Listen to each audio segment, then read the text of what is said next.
Good morning, Property and Propenomix people, and hello, Propenomix people, and welcome to yet another Sunday Supplement live with me, Adam Lawrence. So, this week, well, if you've listened before, you'll know I like to start with a quote. And this week's quote is: "Many leaders attempted to lead like a chess master, striving to control every move when they should be leading like gardeners, creating and maintaining a viable ecosystem in which the organisation operates." And that was General Stanley A. McChrystal, retired US Army General. So that talks straight to the deep dive section of today's efforts and will provide some suggestions to the very top if they're listening as well. Would that they were. So, and before we crack on in proper, I just want to recognise one more great property business workshop that we held in London this week about investment metrics, and scaling your property businesses safely and sensibly, managing risks well. Rob Turner was on fire, and I managed to fan the flames from the sidelines as I try to. Some fantastic feedback from all the attendees, and we've set our next date for Thursday, the 22nd of January 2026. So pop that in your diaries. We'll be talking about goal setting, productivity, and also accounting and bookkeeping, where we regularly see some consistent mistakes being made within property businesses. Alongside, as always, real-life case studies about our own experiences and businesses. Save the date because the link will be with you next week. So, Trumpwatch, where are we at as we get into Q4?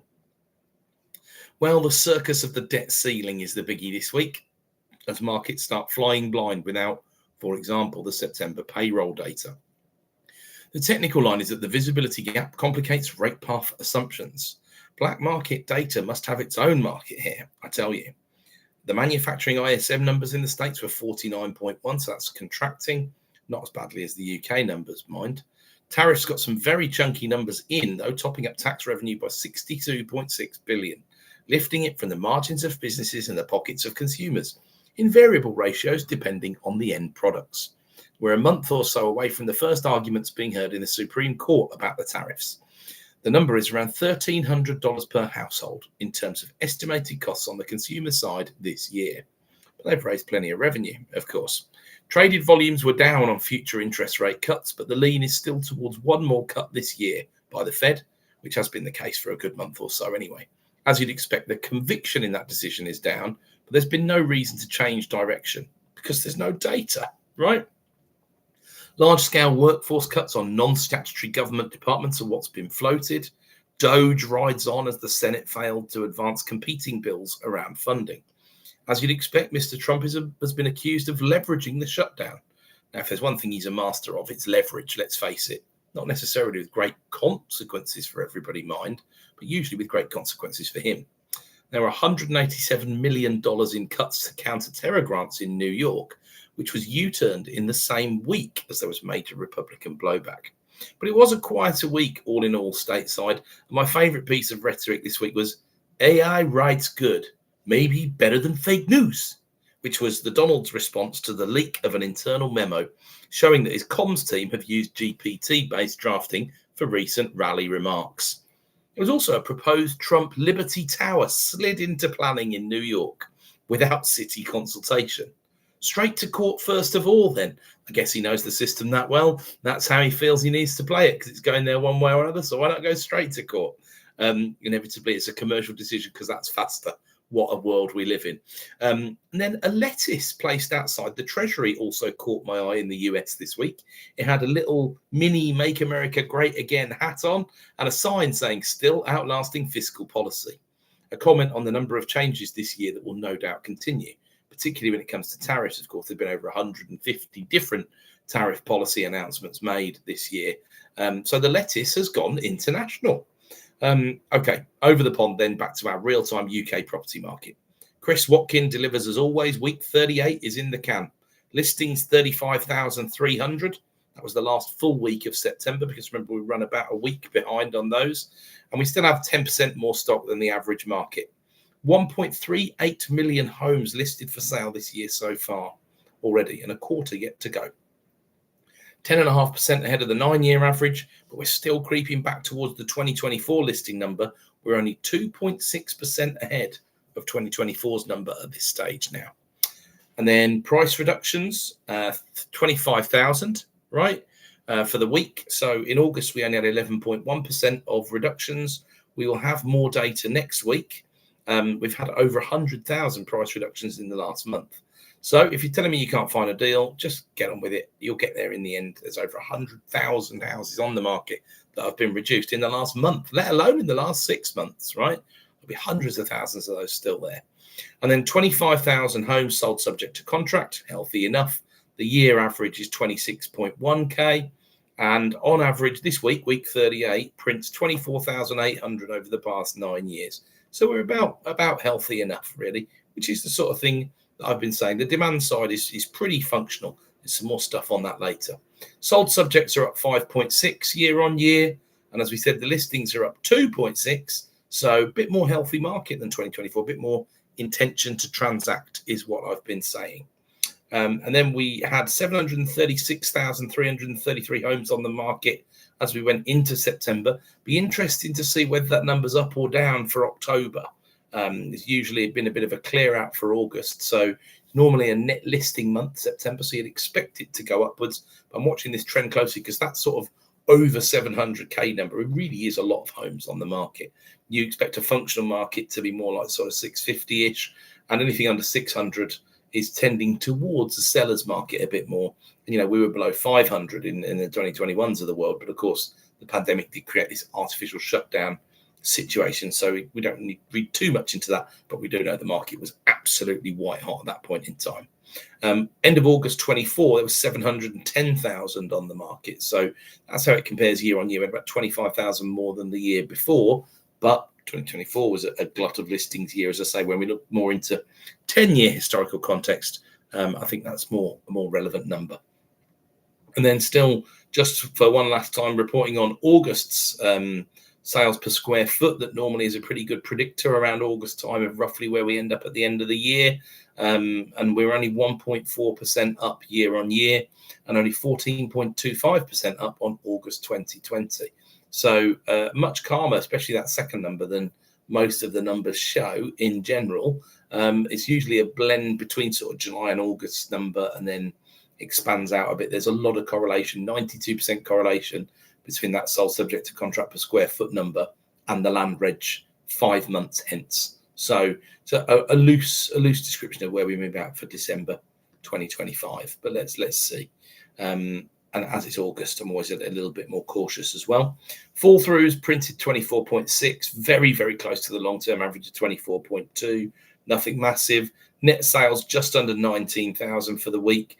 Still nearly 5% ahead of last year and 10% higher than the pre-pandemic market. So things certainly seem to be functioning, given that people are paying plenty more for their mortgages, or at least a decent slug more, not necessarily plenty more these days, but a decent slug more than they were paying in 2017 to 19. We're only 8,000 net sales behind 2022. So there's absolutely no doubt in my mind now we're going to absolutely blow past that 2022 number, because the final few months of 2022, of course, next week we'll be reporting on and comparing to a week in 2022 where there's absolute carnage in the wake of the mini budget complete shambles that there was. And then one more graph I also mentioned last week, but it's worth bringing up again. How many average rental properties are added to the market each month? So this is not sort of new rentals. This is re-rentals. There will be some new ones in there, of course. The number historically has been around 350,000 pre-pandemic. Our new normal looks at about 300,000 at the moment. So it's about 14% down on availability compared to pre-pandemic. But we had a low of 243,000 in 2023. So that was when the rental market was its most constricted and rents were, frankly, ridiculous. But anyone saying the PRS hasn't shrunk in size in the last few years, I don't think he's being that objective in my view. But we'll have to wait and see for the English Housing Survey. There are a number of bits that show more sideways than forward. I think the view that I'm developing, especially as I talk to more and more people and more vendors, is that ultimately what's happening is people are holding on to stuff they never would buy in today's day and age as an investment, but they're not selling it yet. And whether there will be, and there's plenty of chatter about national insurance on landlords specifically in their own name, I mean, this would just be inherently ridiculously unfair, wouldn't it? I'm not against the idea of equalising income tax across earned and unearned income, but picking on landlords and then picking on tenants specifically would be a horrific way to do it. But it might be part of the government plan to get the little guys and girls out and get the big corporates and institutions in who, as I've been saying over recent weeks, are most definitely sniffing around like they never have done before in my experience. So Chris always gets a weekly shout out here. Thanks to Chris for doing what he does. At Christopher Watkin on his YouTube. Check out him on the Property Industry Eye website. And if you want some business support in growing your property business, being a more effective communicator, appearing to be and being more in touch with your local market, that's his core business. So give him a shout alongside a follow, a like, a subscribe, and all the rest of it. And if you give me one as well at the same time, I'd very much appreciate it. Thank you. Okay, on to the macro side of things. Macro fog is the word I've used this week because it is a week where things became less clear rather than more. We had Bank of England money and credit report data with the mortgage approvals and some money supply stuff, which I want to talk about. The nationwide house price index, which is a good one because it's a quarterly one. And then we had the final PMIs, and bad news, the data was quite a bit worse than the flash numbers I reported on last week that already were not great.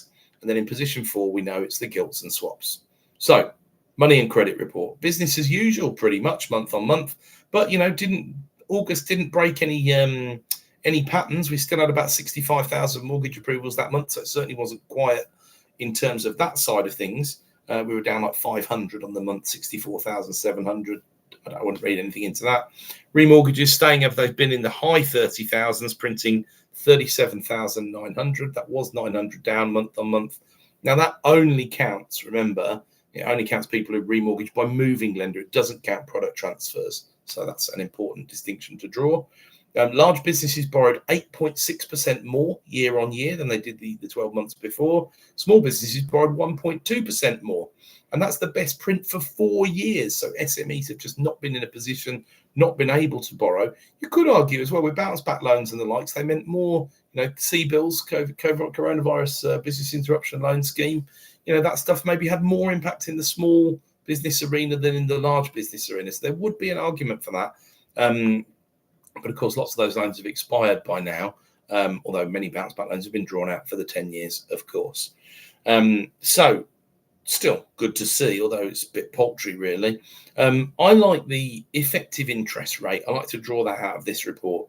And that the drawn rate was 4.26. That's the average rate at which a new mortgage was drawn down for August. And the whole stock of outstanding debt is at 3.89. So those two are converging more and more as we go on, 37 basis points away from converging. So we look like we're within the 12 months now of those two converging, around about that sort of level.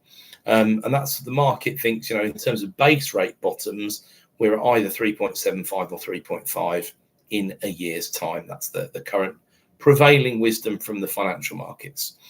Personal loans got more expensive, 8.32, but interest charging credit cards were down 23 basis points. They only cost 21.42% these days. Little reminder there to use 0% interest-free periods if you're getting involved in credit cards in any way, shape or form.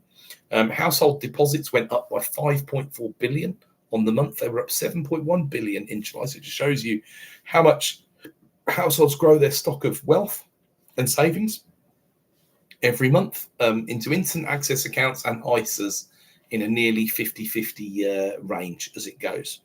And then large companies are paying 5.68% on their debt on average, compared to 6.35% for SMEs. That's their new debt, of course. The money supply was up 0.4% month on month. That's measured by M4, a whole number of metrics for the money supply. But the expectation was 0.2, so 0.4 smells a bit inflationary. There's now been a 1% increase in M4 over the past 3 months, which is very congruent with this September expected CPI print of 4%. Or a little over. There's no calm coming from the money supply side of the fence either. So we've got inflationary pressures, whichever school of economics you prefer. Then nationwide house price index. Well, a bit of fanfare. The print was up 0.5% on the month. The expectation was 0.2. The consensus still seems to struggle to predict anything correctly month to month. Remember, this is September as the nationwide make a concerted effort to stay real time. So what was their adjective of choice in their reporting? Steady. Annual number 2.2. It was 2.1 last month. Northern Ireland surging on at 9.6% year on year as it booms on post-Brexit. Nationwide chief economist comments on stability and the close parallel of mortgage approvals to the pre-pandemic market, in spite of the large changes of interest rates in the interim. A lot of his rhetoric looks like it hasn't been revisited for a few months, to be honest with you. Unemployment is low, so no focus from him there on how much it's rising. Earnings are rising at a healthy pace. Well, yeah, but so is inflation, and earnings are trending down and inflation is trending up. And borrowing costs will moderate a little further. Now, probably true on the 2 year as the rate does continue to get clipped a little bit, but I'm still pretty skeptical or fixated on what looks like a very stable 5-year bond rate and has done for about 18 months or so. So his conclusion of gradual strengthening in the market, which I do agree with in fairness, even if his economic chat is a little over positive or a little bit light on reality. The quarters also signify a new quarter of data on Nationwide's hidden real house price index. So you have to find this by Googling it, and it's only in a spreadsheet. There's no commentary on this anymore, but they do still update that spreadsheet quarterly. Houses got cheaper by a little over a couple of £1,000 on average in real terms in the last quarter. This has been adjusted by RPI. So I've analysed these stats a number of times over recent years. The first time I really went into detail was 9th of July 2023. If you want to look that supplement up, it's called Cheapest in 20 years. We're obviously a couple of years on from that, and it's carried on getting cheaper in real terms. So cheapest in real terms, it's a little blip in 2013, but really we're at about 2003 prices in real terms. We're 20% plus below Nationwide's trend line, but I prefer a more accurate flat trend line that reflects the market after the year 2000, in my opinion. And we're still nearly 10% below that trend line. So in terms of mean reversion, houses are, in spite of what everyone says, cheap in real terms right now. A few numbers that will bring that to life a bit. 272,819. That's the nationwide value of a house right now at the end of Q3 2025. Notable peaks, 330,809 was the real number at the end of Q1 2022.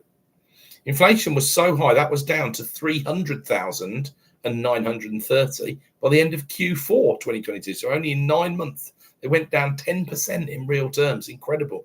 And then we crossed 300,000 real on the upside back in Q1 2015, after we crossed it on the downside in Q4 2010 after the crash. Peaky McPeak face, though, historically, was Q3 2007, which probably won't surprise you too much. And that, in real terms, in today's money, houses were 361,487 on average. So that's about the most you could ever hope for before some kind of massive mental crash. But at the turn of the millennium, house prices were still 181,895 in real terms. But they were 220,253 at the end of Q2 1989. And they were as low as 123,114 at the end of Q2 1982. Now, I always say around that time, be careful with the stats, because there's so many right to buy transactions at that time with massive discounts that really skewed house prices downwards. But still, that was some 7 years to own a property and sometimes a right to buy. And I think, I've referred to that a number of times over the years, a massive transfer of wealth from the government to the people who were lucky enough to be in social housing and were able to afford to buy their property at that time. It really was probably one of the biggest events in terms of people who didn't have any or much household wealth apart from some savings, relatively modest savings, were able to massively increase their wealth at the cost of everybody else who didn't, quite frankly. But the biggest fault with all of that, not against that side of right to buy, there's an element of lottery to it, but the biggest fault was never being able to repeat that feat, and it would be many years before we could repeat that feat as a nation. So that's an idea of the sort of temporal volatility, if you like, but it also tells you why I'm so bullish underlying on house prices, right? The 20-year average nationwide real house price is £305,204. The 10-year is 304,132, and the 5-year is 298,584. So I think using 300,000 is a pretty good yardstick without us getting too far into the weeds, talking about linear regression models and things like that. But if you want to use the 20-year average, we're currently 10.6% below that 20-year average. At some point in the next decade, that 10.6 will, in my opinion, be made up and probably blown past, because that's how cycles tend to work. If you add to that expected RPI inflation, which surely is 3% by anyone's money, the likely increase over the coming decade looks like about a 50% capital growth increase, which looks like a pretty fair estimate right now, as far as darts thrown at house prices across the country go. What are the other nationwide quarterly stats? Well, the usual pattern repeats. The bottom three regions in terms of performance in the past quarter are the South East, London, and the South West. The best in England are the North, then Yorkshire and the Humber, and then the North West. Nationwide do things slightly differently. I don't call it the North East for whatever reason, probably because they separate Yorkshire and Humber, I guess. Then the Midlands alongside Wales and Scotland. This is the same old story we've been seeing for a couple of years now. Which properties did best according to Nationwide? Well, semis did 3.4% annualised. Detached and terrace did 2.5% and 2.4%. And flat prices are actually down 0.3% year on year. And in the past 10 years, flats are only up 20%, which is less than half the rise in the price of terraced houses over the same period. Do not buy flats, especially leasehold flats, for capital growth. Folks, do not do that. You can certainly buy it for income growth in terms of the rents wise. In smaller unit, the better off the rents are doing in percentage terms. So think about that, but they also do cost a bit more in percentage terms to run. So these quarterly reports are always quite rich, and they're a welcome change from the monthly ones that are pretty light on info. But now into the PMIs. Only 10 days between the flash numbers and the finalised ones. And recently I've commented on a nice run of improvements between the flash numbers and the final prints. Guess what? Not this time. Q3 ended with a whimper. Services printed 50.8, down from 51.9 on the flash number. And that's crashed down from the 16-month August high of 54.2. It's a huge drop in the PMIs in 1 month. The composite print was therefore dragged down to 50.1. So services only just keeping manufacturing and construction above that watermark. The flash print was 51 and the August print was 53.5 on the composite. So I would have thought much more of a headline would have been made out of this, but instead they continued to surprise me at S&P Global and just said service sector growth eases to a 5-month low. Now, it's fair to say that since September 2024, when budget fear gripped the nation, a fear that's likely back a bit, although I think the sensible business decision makers know that all the pressure is going to be on the consumer this time around. But they're also still reeling from the employees' NI shift that they were forced onto. Employers' NI, I should say. Where are the substrap lines? Slower increases in output and new orders, employment in services falling at a faster pace, strong input cost inflation persisting. Pretty bad. What about the expert commentary? Well, they badged it as a disappointing end to Q3, weak consumer confidence, delayed business spending decisions and falling exports. They literally used the words flash in the pan to describe the last 3 months. And this is the return of political and economic uncertainty. Next up, the deferral of spending decisions until after the budget. And then I can't really see them being made in December, much more likely to be January 2026 before the trigger is pulled by many. Lackluster demand reported across Europe, 12 months of falling employment. We already know that the only expansion in employment is the public sector at this time. The analysis wraps by saying there will be more support for rate cutting on the back of this sort of print. That's drawing the positives out of it. Same story in manufacturing, but worse because it started from a weaker base. UK industry is not well. The JLR cyber attack was also meaningful enough to get a mention and have an impact. Production volumes might be boosted soon on the bright side because firms reported they're working on such lean inventories. Costs in manufacturing are slowing in their rise, unlike services. No construction numbers until Monday, but best guess for September GDP, based solely on these PMIs, would be 0.00%. Now, it feels terrible writing off a whole quarter, but it does appear the next 2 months, at least from a business perspective, will be cautious at best and probably very flat on the PMIs. Will the gilts cheer us up then? Do they ever? Well, the 5-year opened at 4.149% yield and closed at 4.125. So let's be thankful for small mercies. Nothing really moved the needle this week. It was the most boring, tiny, tight trading range within about 5 basis points top to bottom all week that I can remember. And I'm delighted about that. Don't get me wrong. Thursday's close was 4.14. That corresponded to 3.79 on the 5-year swap. 35 basis point discount rides on. Best guess for the next round of mortgage products being released, 5.8%, including amortization of the fees. How about the longs? Well, the 30-year opened the week at 5.526, closed at 5.503. It's almost identical in pattern to the 5-year. The yield curve got no steeper, no shallower. Most boring gilt update I've ever done in 3 years. And the irony of that in the 3-year anniversary of the lettuce's budget is quite incredible. But I'm delighted. I'll take this 2.4 basis point reduction each week for a whole year, please, for the next 12 months. That would be lovely. It also won't happen. But time to dive. Zoopla released a bit of a slobber knocker of a report, which I wanted to discuss about home building viability, and also released their house price report for the month, which I want to squeeze in alongside a data snapshot, as this was one of the more interesting weeks of the calendar, but it couldn't all be squeezed into the macro section. There's one further report from the Resolution Foundation about how much change or not delivering 1.5 million homes over the course of this parliament would make. I've no idea why anyone's still pretending that might happen, as we know it'll be at least 300,000 off by any sensible measure, and likely worse than that. Most think sort of 500 to 650,000 homes short of that 1.5 million. Data blast then. 93.63 thousand residential transactions for August, according to HMRC. 6% below the pre-pandemic average, but 1.7% higher than August 24. 1.7% down on the month before, which was July 25. But then it's August, remember. Scottish housing data had completions down 6% from Q2 2025 and starts down 3% year on year. Brick deliveries were 5.2% lower in Great Britain compared to August 2024.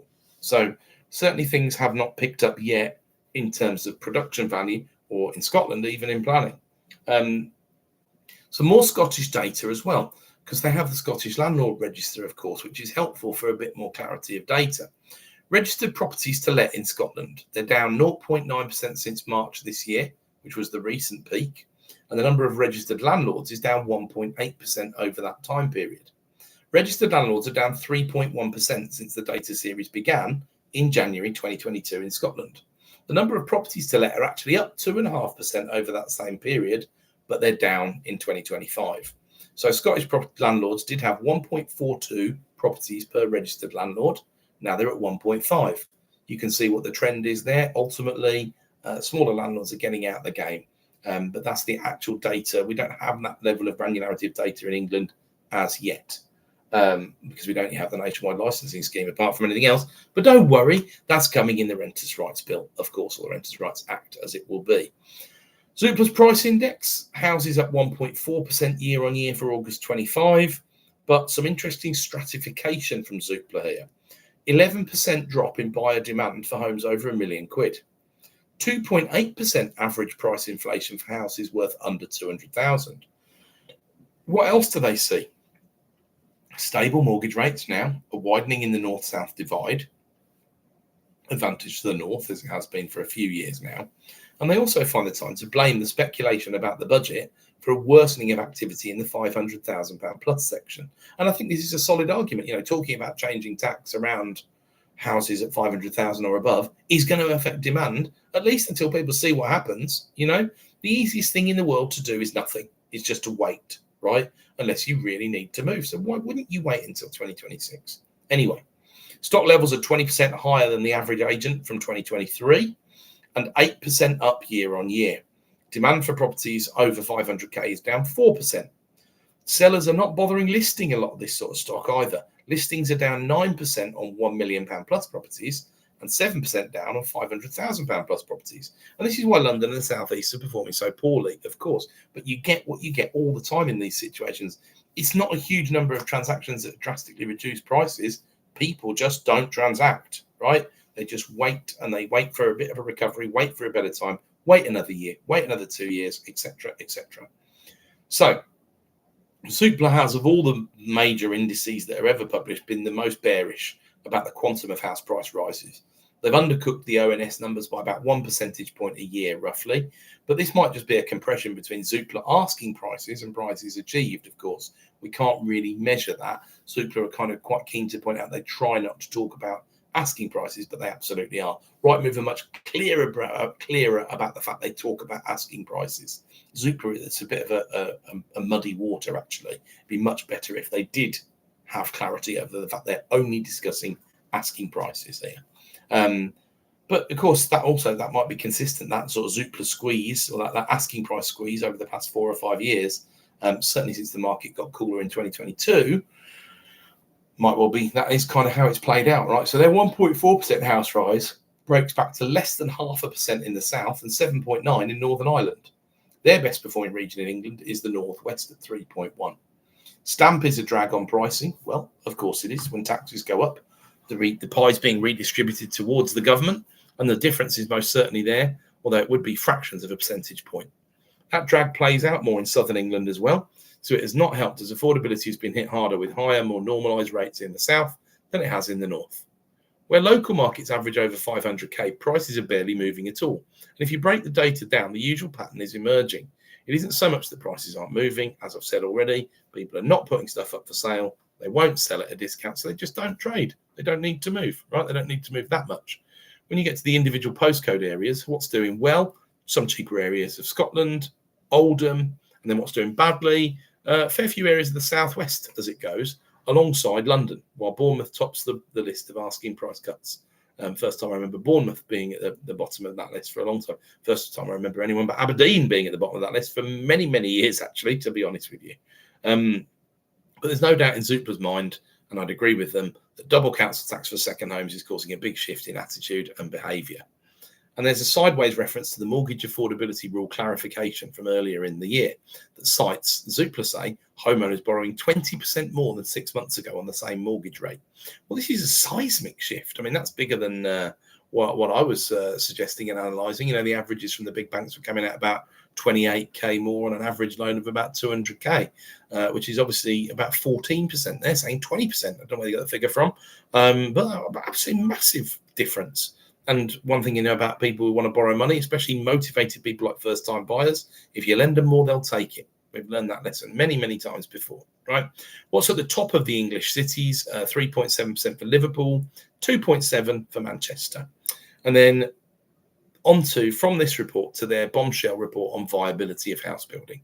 What's their headline?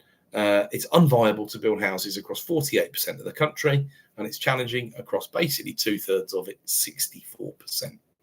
And of course, there's a disconnect that would always be the case. Where it's affordable to buy, it's not viable to build. And the flip side is obviously relevant. The report is a bit of a front end for a sales pitch because Zoopla are trying to sell their new homes product, which shows apparently a 30% uplift in quality leads for house builders. So if you're a house builder, check it out. But there's some stark data in the report. Build costs are up 17% on 2022. Sale prices are up 1%.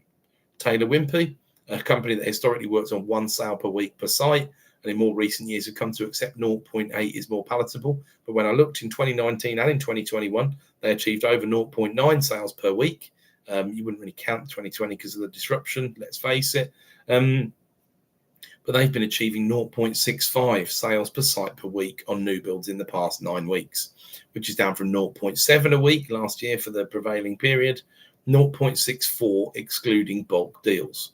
Pricing remained flat, according to their recent investor report.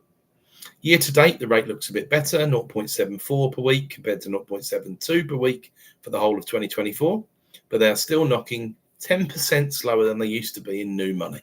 It's not a pace of sales that encourages house builders to do more. Back to Zoopla anyway. Well, with only 36% of the country viable for starter and family housing-led development, you get a good picture of the scale of the problem. It's an obvious but true statement. How can you make things more viable? Well, lower the cost of delivery or raise the price of the end product. But neither of these are happening because costs are increasing faster than house prices in the near future, according to pretty much everyone's forecasts. So what?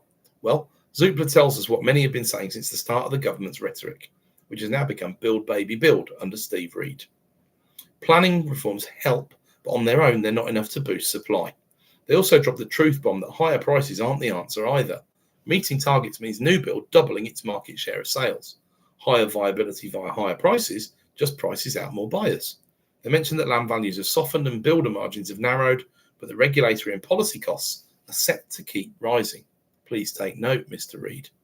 There are multiple mentions of the withdrawal of Help to Buy, but there would be in a report that's targeted towards house builders, of course. There was that deeper dive evidence presented by the Joseph Rowntree Foundation a couple of weeks back, showing not a strong impact after the withdrawal of Help to Buy. Zoopla correctly identifies the uncertainty in demand around corporate buyers and housing associations as well. In this same week, the Home Builders Federation has released a report referring back to their October 24 report, which detailed the 17,432 plus Section 106 homes that were uncontracted by RPs, which meant 139 home building sites were delayed at that time. Those figures have been refreshed and extrapolated across local authorities via Freedom of Information requests to 900 completed but unsold Section 106 units, 8,500 either under construction or due to start in the next 12 months that are not currently contracted, and 700 plus sites stalled or delayed in the past 3 years due to the inability to secure an RP to acquire the affordable units as of the middle of 2025. So this 8,500 is not an improvement on the 17,500, right? The latter figure was not time bound. That could have been over 1, 2, 3, 4, 5 years potentially, whereas the 8,500 is just the next 12 months or the current strangulation in the pipeline, if you like. So Zoopla prescribes targeted action, and it's clear there are no quick fixes. Well, this is property after all, but there are ultimately 4 recommendations. Number 1, keep up momentum in planning and devolution reforms. I'm a bit sceptical about both of these, really. The former isn't showing results yet. I don't think politicians have a deep understanding of that, and they need results ultimately. And the latter is handing more power to the Reform Party. I'm assuming that May's elections next year look like May's elections this year. There's no reason, and there's nothing in the polling that suggests that won't be the case at the moment. Now, the wider world don't seem to have really twigged that yet, or certainly the world in Westminster, I should say. But I suspect an election in Wales, if it does go turquoise, will really give Westminster a bit of a reality check. Second recommendation, perform a regulatory review, and this badly needs to be listened to. The chat from Rachel Reeves about cutting regulation in order to stimulate growth. It's happened in the finance sector in the City of London. It's happened in mortgage affordability and lending, leading to this Zoopla's claim 20% rise in what borrowers can borrow, which is obviously meaningful. Well, that needs to be applied here. The problem, as I can see it, is turning around legislation to be more careful about high-rise buildings. Brought in under the Conservatives and only very recently passed, really, in the grand scheme of things, the Building Safety Act, the Fire Safety Act. Optically, that's not a good look for Labour, regardless of how much it needs to be done to save the skin of urban development. Rachel did promise, as far back as last year, to look at the bats and newts situation and was quoted this August about being about to roll it back. But still, we wait, as we do in politics. The Planning and Infrastructure Bill is supposedly going to get royal assent before Christmas. But timelines are never brought forward in these situations unless there's an election. Oh, how we wish. Anyway, number 3 is targeted new funding for affordable supply. Put the money where it makes the most impact. Easy to say, not so easy to do, but it's a polite way of saying spend what's already been allocated. Local authorities return tens of millions to central government each year based on unspent right to buy receipts alone. They don't deliver the replacement houses, so the money goes back to central government. Number 4 is targeted demand support, which likely breaks back as money for the areas where prices are higher. They put the National Housing Bank in the crosshairs here as having a large role with respect to providing guarantees and the likes. And we know many tens of billions have been mentioned via the NHB. Now, politically less palatable, maybe, that's for sure. But what they're saying is target supply support where viability is marginal, first of all, and then where it is more challenging, on the other way round, target demand support where viability is okay, but affordability is the problem. So you'd have a kind of help to build, help to buy blend, depending on the part of the country, to an extent. Difficult to understand, probably much more effective, certainly more effective than a nationwide blanket policy, that's for sure. And how could you do this? Well, you could do this based on the end price of units, couldn't you, to an extent? Although you'd be very careful about where you set that end price of units and how you moved it over time. It's one possible way of doing it. Perhaps you've got 3 solutions, something at the very much cheaper end, something at the very much more expensive end, and something for the squeezed middle part of things. I don't know. But governments don't have a great track record in this area, let's face it. And this is a long report, and I don't crack on line by line, don't worry. But I want to highlight some of the most interesting parts that are still yet to come. Annual private housing starts are down 40% since the start of 2022. They have increased off a low base in the first quarter of 2025. But this HBF analysis, this 17,432 affordable home starts that were stalled, That included over 100,000 private homes attached to those affordable homes that were also stalled. So that's 100,000 that are not taking place. One of the things that leapt out to me is the percentage of affordable homes with a 10% minimum expectation set in the NPPF may well need standardising across the country based on a metric rather than individual council preferences. Just a thought really that could lead, because individual councils can block viability one way or another, not worrying too much about their stat targets to an extent, although there are threats, or there were certainly threats from Rayner that she would take over this, that and the other. Not sure how Steve Reed's going to play that one. And there's often a lot there and not a lot of action in these situations, isn't there? So Zoopla see the all-in cost of delivery on a typical 1,100 square foot new home at £307 a foot. That's about as useful as a national number ever is, but what does it lead to the following conclusions? Birmingham, unviable. Leeds, marginal. Bristol, viable, of course. Manchester and Sheffield, unviable. Liverpool, unviable. Leicester, marginal, right? So there's some big economic engines there and some scary words next to them. Zoopla takes that political line and says viability is finely balanced in many areas. There's an obvious north-south divide that's playing out there. Obviously, there are houses being built in those areas, but the average sale price of those houses is above the 75th percentile for houses in those areas. So if that's supposed to be a first-time buyer home, well, ridiculous to be in the 75th percentile, isn't it? You'd want it in the 25th percentile, realistically. So it's, again, we would then go into an argument about, is it the right sort of stock that's for sale? You know, a lot of stuff that's being built around Birmingham in the broader area will be more leafy, rural, 4-bed plus executive detached properties that are £1 million plus, right? Because they are viable, although in the current market it might be quite difficult to sell. So that's a different point of view, of course. Zoopla quotes the BCIS numbers, 2.5% to 3% over 2025. I bet that's been breached to the upside, and 2026. And then 14% build cost to go up by 2030. And I'll take the higher on that one, please, Matthew. Driven mostly by higher labour costs, they say. While the likes of myself and Savills are expecting higher house price progression than that, Zoopla are more bearish. I refer you back to my points around housing being, in recent historical context, pretty cheap, right? I think we'll be 10% more than that. I think we'll be 25% plus, but I don't believe that build costs will only go up 14%, especially when you add in the extra regulations, future home standard and all the rest of it. So, you know, the building safety levy got delayed, but delayed to 2026, not scrapped.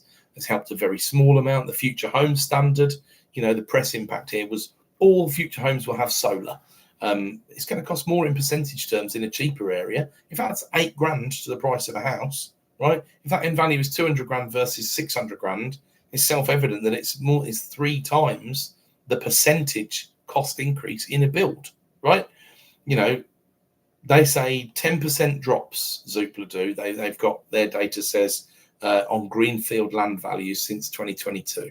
But if you know anything about development and the residual pricing of land, if you've had a cost increase of 17%, homes up 1%, and the cost of land down 10%, it's exceedingly unlikely, unless the land value is a much larger part of the deal, and it's not normally.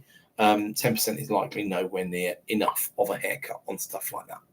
So operating margins across the publicly published house builders over the past 2 years, 17%. Back in the 2010s, you were talking more like 30%.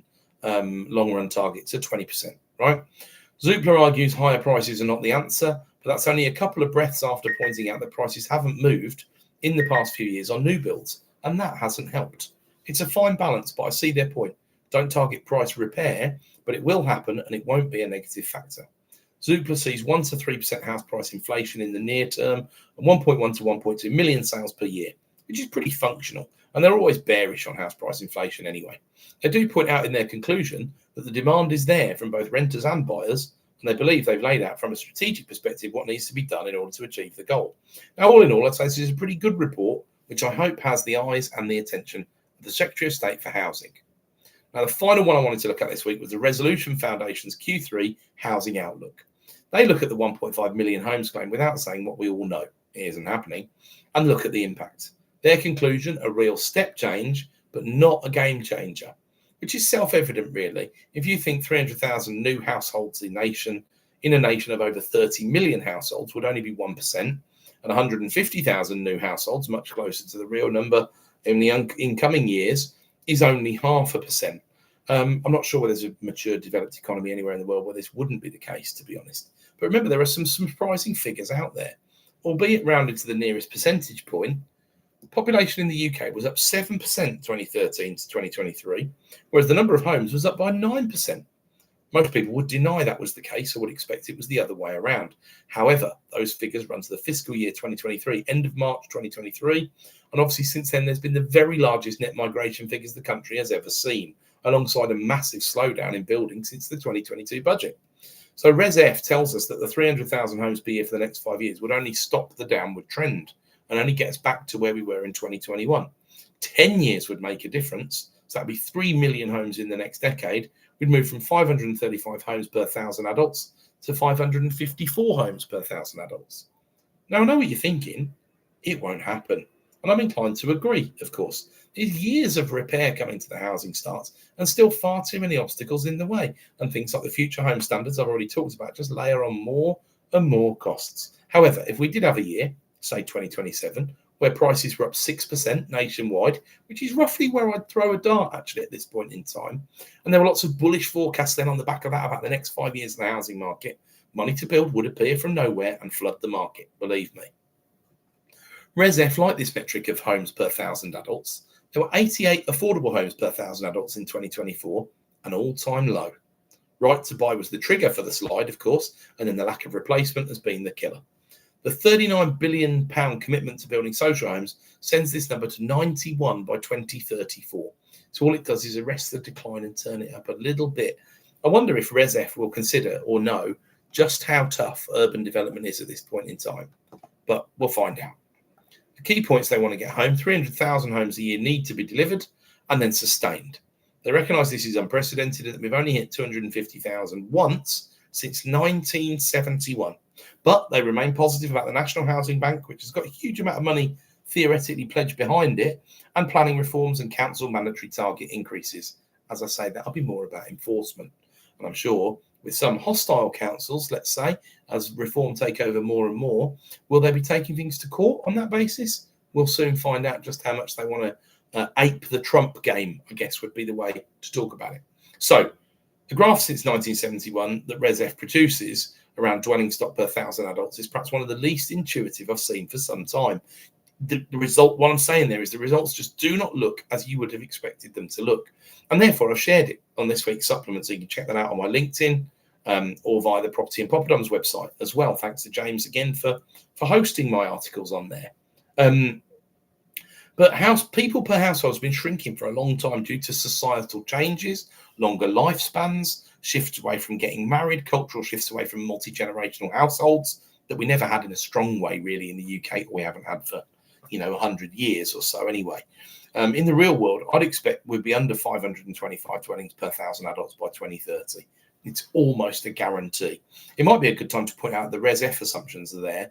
That's 1.5 million net additional dwellings. So that's zero knocked down. I don't know if Labour actually have said that in their finer detail. And we should remember at this point as well, of course, that although Labour said 1.5 million, it was like a bidding war. I think the Conservatives said 1.575 million.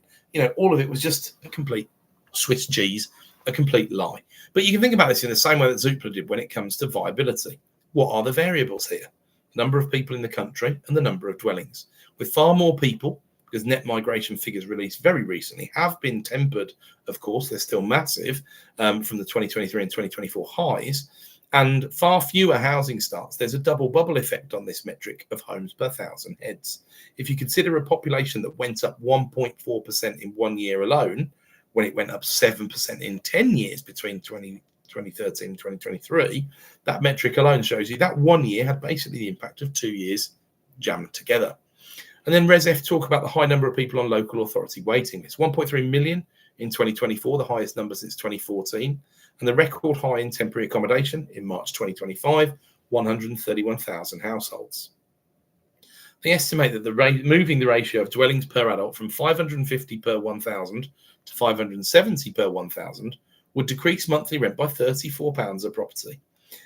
probably better expressed as a percentage, because it's going to be a big difference in Westminster and a small difference in West Bromwich. But there we go. Where is this metric lowest then? Well, Oxford, when it comes to larger areas, a little over 425 homes per 1,000 adults. Perhaps Oxford performs poorly because it's got a high per capita rate of students. Likewise, in Westminster and Kensington, there are plenty of dwellings per 1,000 people. But if MPs need to live there, not just MPs, of course, it's been a bit tongue-in-cheek there, then the fact there are 725 dwellings per 1,000 heads is not that helpful, because you've got so many visitors and overnight stayers and weekly stayers and blah, blah, blah.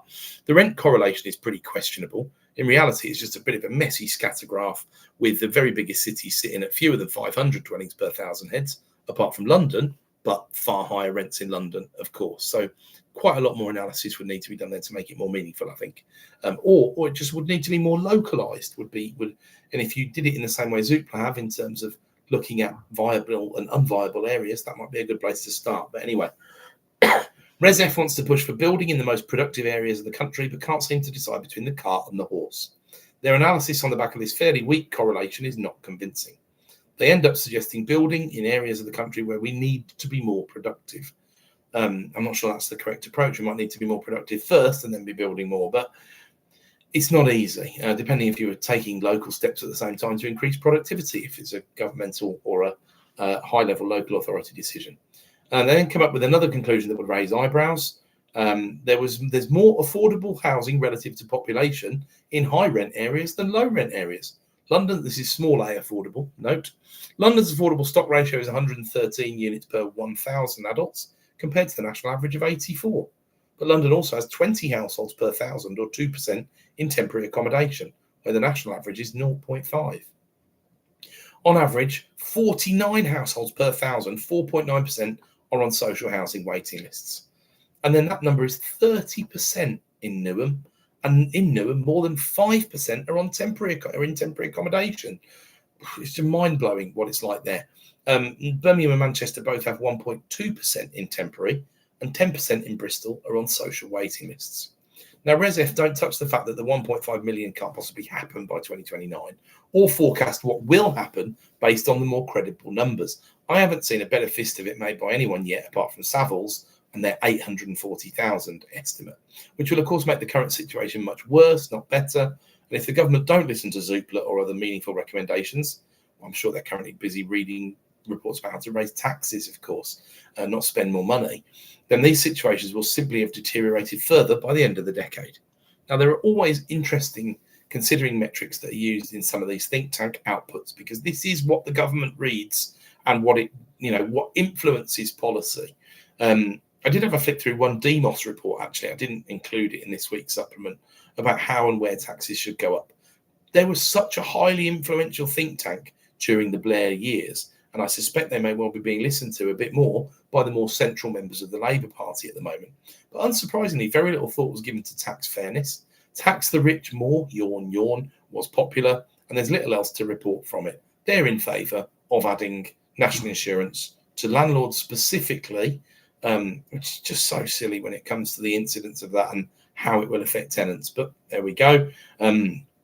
I see very limited point in doing too much budget forecasting, especially as with the loose lips around Westminster these days, because by late November, we're going to know what's going to go on anyway.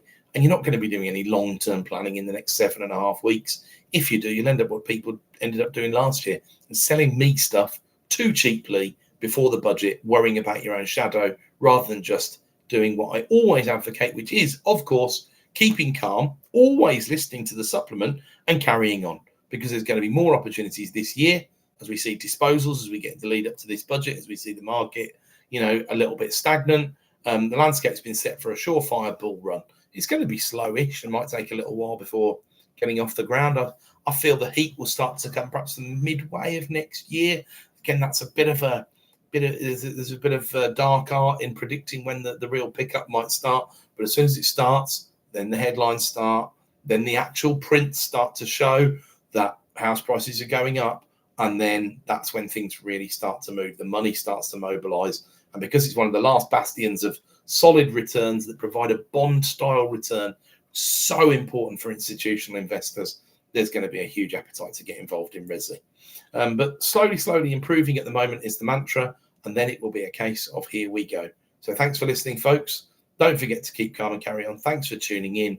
And please, if you could, share, like, comment, subscribe. I'd appreciate it. Thanks again.